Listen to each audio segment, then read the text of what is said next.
જામનગરમાં કોરોનાનો એક કેસ દેખાતાની સાથે જામનગરની જીજી હોસ્પિટલમાં હાલ સાવચેતીના ભાગરૂપે કેટલાક પગલાં લેવામાં આવ્યા છે. હાલ આપણી સાથે જોડાયા છે જામનગરના જીજી હોસ્પિટલના સુપ્રિન્ટેન્ડન્ટ ડોક્ટર દીપક તિવારી. તેમની પાસેથી જાણશું.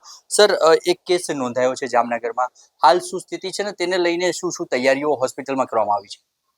એટલે હાલ આપણે જે આ કોવિડ પોઝિટિવ દર્દીને પોઝિટિવ આવેલું છે અને એ દર્દી સ્વસ્થ છે એકદમ, અને એને કોઈ વિશેષ તકલીફ નથી.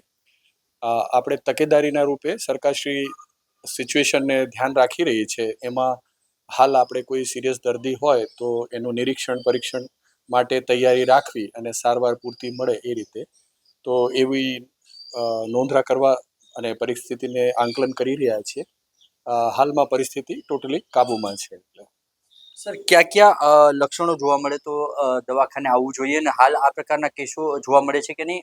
મિશ્ર ઋતુના કારણે કોઈ રોગચાળો વકર્યો છે કે શું સ્થિતિ હાલની?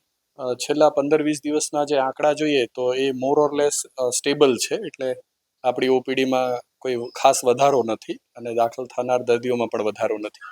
પણ સરકારે ગાઈડલાઈન સલાહ પ્રમાણે અને ગાઈડલાઇન્સ મુજબ કે કોઈ પણ સિરિયસ દર્દી હશે, જેમને સિવિયર રેસ્પિરેટરી ટ્રેક્ટ ઇન્ફેક્શન હશે, એમનું મૂલ્યાંકન કરવાનું છે, એની નિરીક્ષણ કરવાનું છે, એવું ધ્યાન રાખવાનું છે. જામનગરમાં એક કોરોનાનો કેસ દેખાયા બાદ હાલ જામનગરની જીજી હોસ્પિટલમાં એક સાવચેતીના ભાગરૂપે એક આઇસોલેશન વોર્ડ ઊભું કરવામાં આવ્યું છે, ને લોકોને જો કોઈ આ પ્રકારના લક્ષણો દેખાય તો તબીબી સલાહ લેવી તેવી એક સલાહ તંત્ર દ્વારા પણ આપવામાં આવી છે. અનિલ ગોયલ સાથે દિવેશ વાયડા, ખબર ગુજરાત, જામનગર.